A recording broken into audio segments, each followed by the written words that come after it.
দেশি মুরগির ভিতরে কি আছে?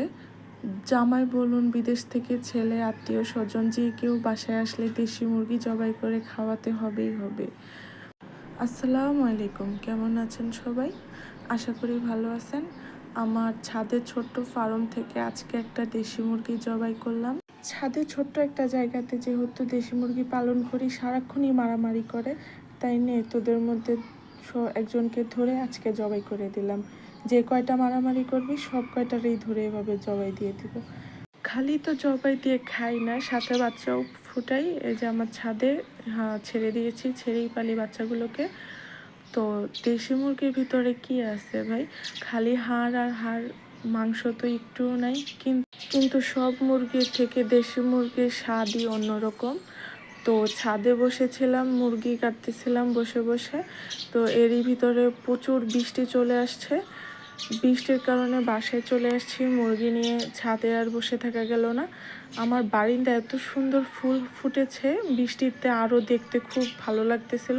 তো বৃষ্টি যেহেতু চলে এসছে, আমার ছাদে মাটি আমি রোদ্রে শুকাইতে দিয়েছিলাম।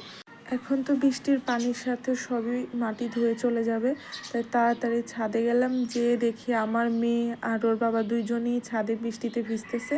তো ওদেরকে বালতিটা দিয়ে দিলাম মাটিগুলো রেখে দেওয়ার জন্য। চলেন আমি ওর সাথে যাই। একবারে বৃষ্টিতে ভিজে টিজে গোসল টোসল করে চলে আসলাম রান্নাঘরে।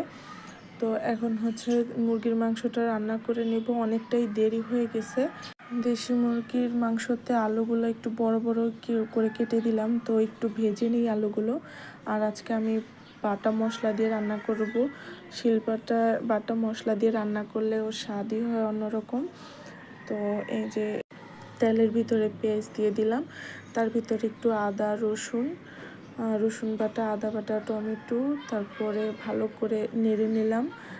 তারপর এর ভিতরে দিয়ে দেব লবণ, হলুদ, মরিচ, তারপরে ধনিয়া জিরা দিয়ে ভালো করে নেড়ে, তারপরে গোলমরিচের গুঁড়ার একটু পানি দিয়ে দিলাম যেন মশলাটা না লাগে। তারপরে মুরগির মাংসটা দিয়ে দিব।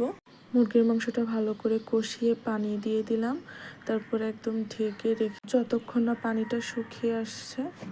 এই যে রান্না হয়ে গেল। মেয়ে তো খাওয়ার জন্য একদম রেডি হয়ে বসে আছে, ওর প্রচণ্ড খিদা লাগছে। সাথে আমি একটু পোলাও রান্না করে নিলাম। আমার মেয়ের পোলাওটা খুবই পছন্দ, তো আজকে খুবই খুশি মুরগি আর পোলাও পেয়ে। আজকের মতো এই পর্যন্তই, ভালো থাকবেন, আল্লাহ হাফেজ।